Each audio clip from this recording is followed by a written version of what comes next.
Aí a gente está falando de saúde, de qualidade de vida, de bons hábitos, e eu tenho a honra de receber agora um médico que eu considero muito, que é um endocrinologista maravilhoso. É um médico que tem feito diferença na vida de muita gente, porque ele não é só um médico que te ajuda a emagrecer, mas é um médico que cuida de você e realmente estuda para que você consiga ter mais saúde e qualidade de vida. E como hoje é Dia Mundial da Conscientização contra a Obesidade Mórbida Infantil, a gente tem esse objetivo, como essa campanha de chamar a atenção da população para os cuidados preventivos de combate a esse problema tão sério. É um problema de saúde pública. E não só para as crianças, a obesidade pode causar uma série de problemas físicos, motores, emocionais, em todos, né? Mas, sobretudo, nas crianças, já que somos adultos e temos essa responsabilidade, a gente precisa ter uma atenção muito grande. Então, eu recebo agora ele, que é simplesmente maravilhoso, Dr. Derek Camargo. Bem-vindo. Como é que vai? Tudo bem? Feliz de estar aqui contigo. Bom, Deixa eu também. sentar aqui do seu lado para a gente conversar um pouquinho sobre obesidade infantil. Obesidade infantil. Às vezes os pais fogem desse assunto, não querem enxergar, não querem encarar, mas precisa, né? Precisa muito, conscientização. Existem tratamentos, existem medicações, tudo que a gente pode utilizar, sempre tratando a obesidade como doença, né? As pessoas ainda acham que a obesidade é só estética e não é doença, tem Código Internacional de Doença, tem CID, então a gente tem que tratar como doença mesmo. Porém, está muito mais ligado nas escolhas do nosso dia a dia, dos pais, né?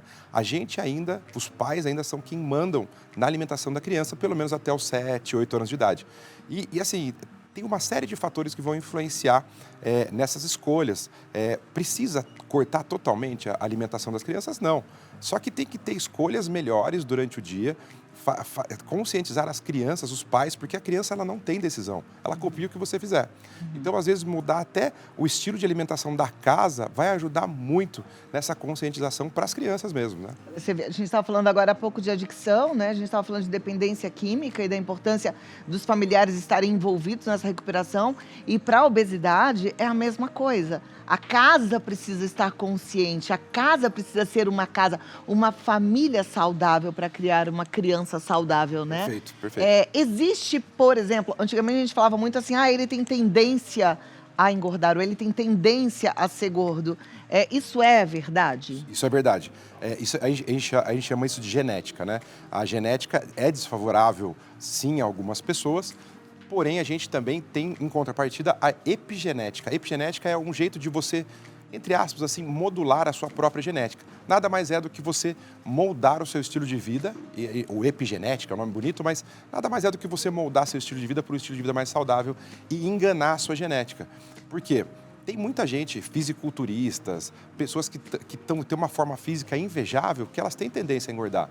Porém, elas enganaram isso tudo como estilo de vida, exercício físico todos os dias, exercício físico de alta intensidade, alimentação perfeita, reposições de vitaminas, quando necessário, até hormônios. Então, eles transformam a vida deles de um jeito que a genética não vai pegar eles. Ninguém pode ser refém da genética. Só é refém da genética quem fala, não vou fazer exercício, vou me alimentar de qualquer jeito, vou ficar mais relaxado na alimentação, o que vier aqui eu como, não vou escolher, aí essa pessoa fica refém da genética. Perfeito. A gente sabe que hoje tem um movimento muito grande, acho que da sociedade de pediatria, inclusive das crianças, por exemplo, não experimentarem nenhum tipo de açúcar, né? O açúcar refinado, principalmente, até os 2 anos de idade. Perfeito. Né? E aí existem alguns pais, isso eu ouço muito porque eu sou vovó, então eu estou em contato com pai e mãe em parquinho que fala assim, mas eu tenho uma preocupação porque depois ele pode desenvolver uma compulsão, quando experimentar um brigadeiro vai ficar desesperado e vai querer comer cada vez mais. Isso é verdade? Tem mito junto, mas tem um fundo de verdade que na verdade, não só numa primeira infância, mas também na própria gestação, né? A gente sabe que, por exemplo, filho de pais alcoólatras ou pai alcoólatra, ele vai ter uma tendência maior a virar alcoólatra. Isso vai estar na genética da pessoa. Só que não é tão assim, eles colocam de uma maneira que é uma coisa muito... É 880, tipo, não é. Eu acho que, assim, são as escolhas mesmo. Dificilmente uma criança até 2 anos de idade vai experimentar açúcar refinado, assim, tantas vezes. Vai comer um negócio aqui, vai comer um negocinho ali. É que as escolhas, porque a gente precisa treinar os nossos filhos. Eu falo isso porque eu sou pai de 2, né? 2 crianças, 5 e 2 anos. A gente precisa treinar eles a terem escolhas melhores.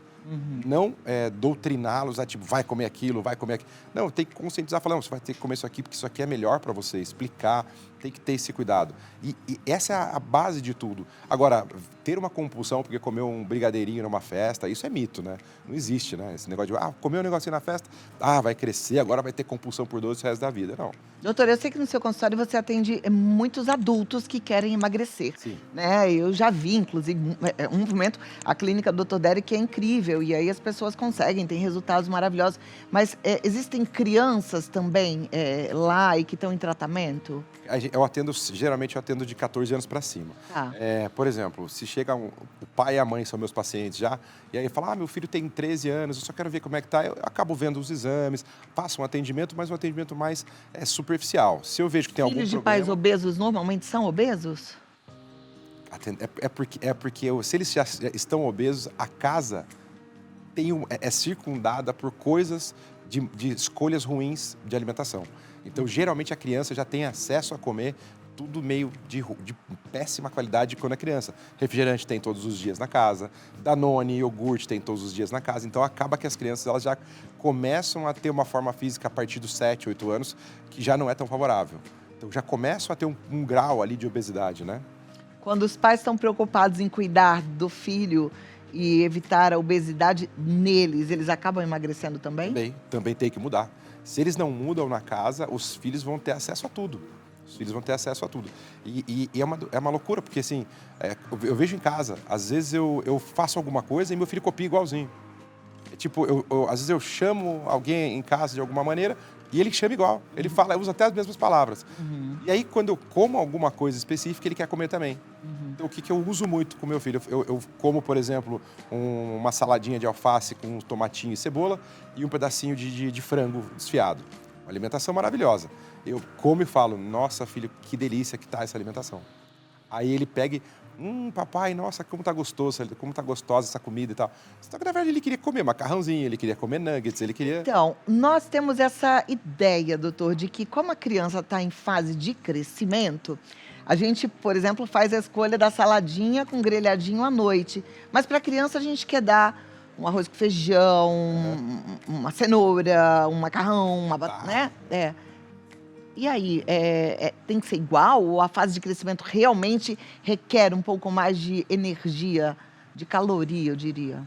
Vai depender um pouquinho de cada criança. Por exemplo, meu filho de 5 anos, ele é enorme, ele tem um tamanho de menino de 7, né? Eu sou alto também. Então, ele precisa e ele é muito, muito hiperativo. Então, ele precisa comer. Ele precisa comer. Então, à noite, ele tem que ter um arrozinho com feijão e uma proteína. Então, geralmente, ele vai comer arroz, feijão e uma carne, um franguinho que ele gosta mais. Então, precisa ter. Mas não necessariamente todos os dias. Mas é que ele é muito agitado. Então, ele chega da escola, correu a tarde inteira, ele ainda vai ficar em casa mais umas 2, 3 horas extremamente agitado. Então, ele precisa comer mesmo. Então, as crianças precisam, talvez, de um pouquinho mais de energia do que o adulto, Perfeito. que já não está precisando mais, que, de repente, passa o dia inteiro no escritório. Perfeito. Agora, na endocrinologia, a gente entende que problemas endocrinológicos acontecem, né? Distúrbios, alteração no metabolismo. E isso, muitas vezes, faz com que a pessoa engorde. Não é só a alimentação, ou é só a alimentação? O que vem primeiro? A alimentação errada ou o metabolismo atrapalhado? Alimentação primeiro. Desculpa, sempre alimentação primeiro.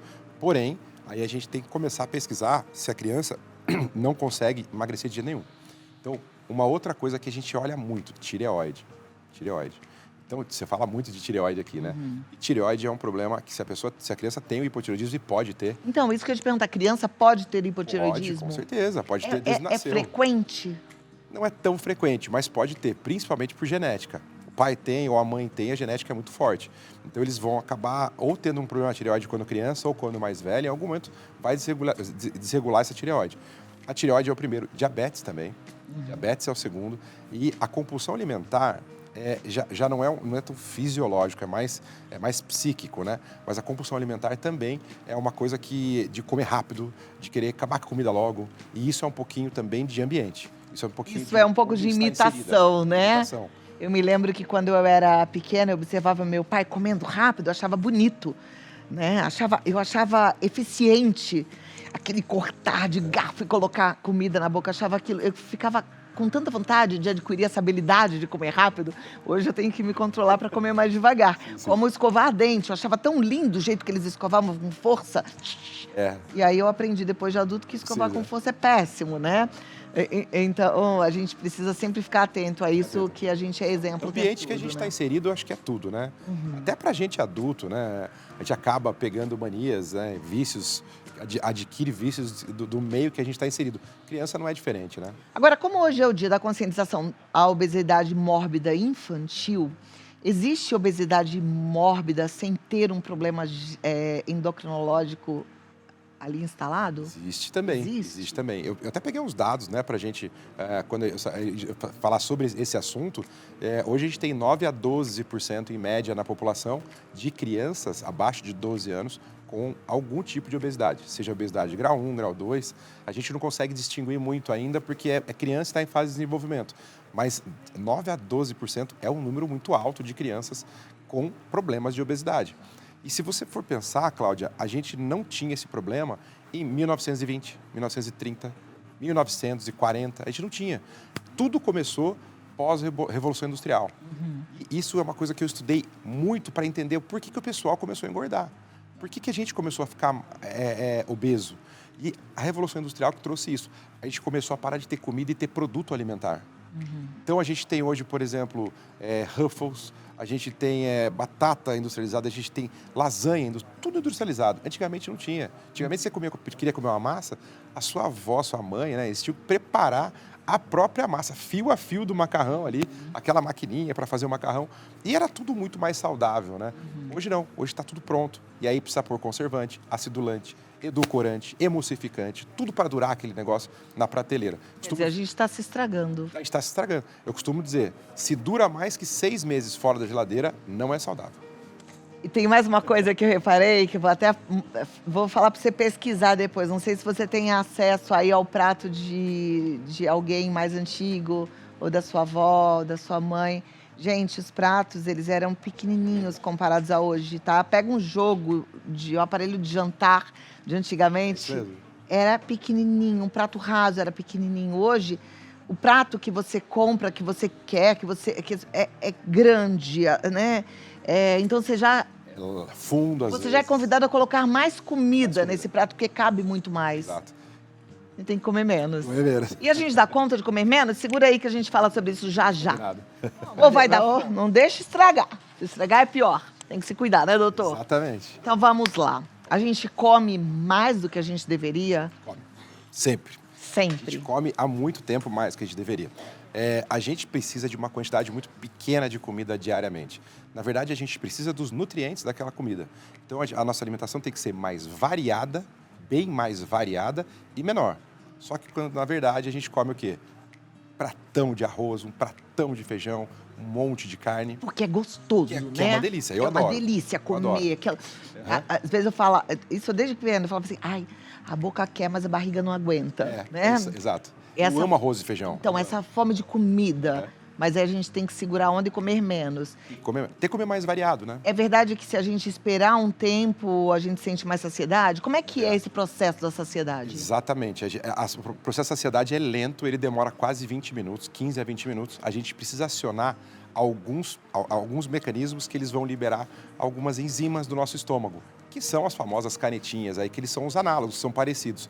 Uma delas é o GLP-1, por exemplo, que é igual àquela da semaglutida, o Ozempic, aquela canetinha, e ela que vai dizer para o cérebro que a gente está alimentado, quando tem a presença da comida no estômago. Então, esse processo ele é um pouquinho mais demorado.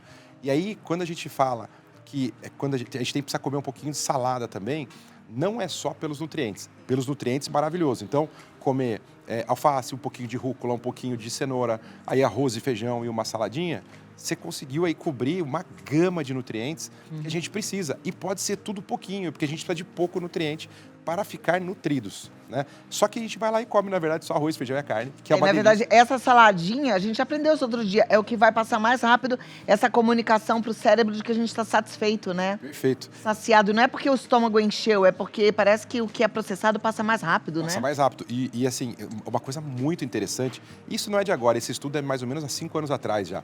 Quando você come a salada primeiro, você tem maior saciedade e absorção menor e quebra mais rápida de carboidrato. Emagrece. Viu? Doideira, né? É muito Então, doido, muito doido. e aí esse hábito para as Legal. crianças é importante. Eu sei que é difícil. Eu, por exemplo, com o meu neto, eu tenho. Que a gente fica achando que eles não têm nem ainda muita maturidade para comer salada, ficar mastigando uma alface, né? É difícil a gente insistir isso para eles. Mas como é importante, né? Pelo menos dar o gelada exemplo. também, né? A salada eles não fria, gostam, eles não né? gostam, Eles não gostam. Tem que tentar colocar de alguma maneira, mas eles não gostam muito. Vai tentando e chega uma hora que eles Pouquinhos. aprendem, é isso? E aí, aos pouquinhos, eles vão se acostumando com aquilo. Às vezes, por exemplo, chegar numa alimentação e fazer só salada e uma carninha, sem arroz e feijão, para eles entenderem que só tem aquilo. E aquilo é gostoso e o pai e a mãe também estão comendo. Perfeito. Mas é difícil de fazer. Aos pouquinhos tem que ser. Devagar. Devagarzinho. Ó, pergunta. Fui uma criança obesa e sofri muito por isso, tanto fisicamente quanto psicologicamente. Hoje sou mãe e tenho medo que minha filha passe pelo mesmo que eu passei na infância. O que eu posso fazer para evitar, já que nossa genética tem essa tendência? Perfeito. E eu acredito que tem a tendência mesmo, a tendência de obesidade. Primeira coisa são os hábitos da família, né? Tem que pôr, a criança precisa comer, sempre tem uma rotina para ela comer, ela tem que comer junto com os pais, tem que sentar à mesa, pai, mãe, crianças, todas juntas, comerem ao mesmo tempo e levantarem ao mesmo tempo. É difícil. Difícil nos dias de hoje, É né? difícil, mas pelo menos uma dessas alimentações tem que ser assim. A mais fácil, geralmente, é à noite. Aham. Ou o café da manhã. O café da manhã, às vezes, também não é tão fácil, mas geralmente o jantar é. Então, o jantar tem que ser rotineiramente, que seja todos na mesa. Eles estejam todos sentados à mesa e façam essa refeição junto. E, principalmente, comer o que tem para comer na mesa. Todo mundo come o que tem para comer na mesa. E não pode ficar beliscando durante o dia. Não adianta esconder que a criança acha. Não pode Então comprar. o negócio é não comprar, né, gente? pode ter em casa. Comprar biscoito recheado, comprar salgadinho, comprar batatinha, isso é coisa que a gente não vai mais comprar. Eu vou deixar lá só para de vez Não em é pra quando ter. e tal. Não pode ter. Não pode ter. Se for, sábado é o dia de comer uma besteirinha. Tá bom, não tem problema. Eu compro sábado de manhã ou sexta-feira à noite. Tá joia. A Juliana quer saber quantos quilos é considerado obeso mórbido. Aí vai depender um pouquinho da altura da pessoa também, né? A gente está falando, por exemplo, em criança seria, a gente vai pelo IMC, que é altura dividido por peso dividido por altura ao quadrado. Então, vai depender um pouquinho. Uma criança aí, mais ou menos de 1,50 m, por exemplo, seria um mórbido, seria acima de 75, 80 quilos. Mas aí vai variar um pouquinho do biotipo da pessoa. Tá. Matheus Faria, quais são os sintomas que podem aparecer na criança obesa? Todos, que a gente Todos, né, imagina e que é mais ou menos parecido com o adulto. Pode até subir a pressão. até Pode subir a ter pressão alta? Pode subir a pressão. Então, hipertensão, Pode ser diabetes, diabetes, resistência à insulina, né? Aí a gente pode ter também problemas psicológicos, problemas psicológicos autoestima. e de locomoção também, né? Pode ter também. São muitos problemas. Autoestima, que foi a pergunta aqui, que é aquela primeira que a mãe falou, eu tive quando era na adolescente e tal.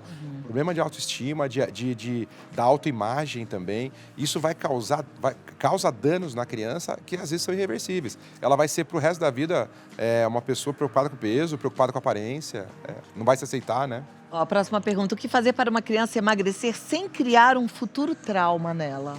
Tem que ser tudo meio lúdico, né? Isso é engraçado que eu estou falando tudo isso para você com um pouquinho de experiência também em casa, né? Que eu tenho 2 crianças pequenas. Então tem que ser tudo muito lúdico, a gente tem que ser leve com a criança. A criança não aceita que você empurre nela goela abaixo.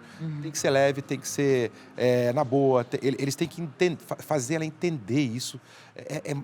É uma coisa até... parece que é um paralelo que a gente traça. Quando você para e explica para a criança e faz ela olhar para você sem outras interferências, ela pega e fala, tá bom, papai, obrigado. Porque às vezes a gente não para explicar, ou então a gente explica quando ela está assistindo celular, está no celular ou está assistindo um desenho.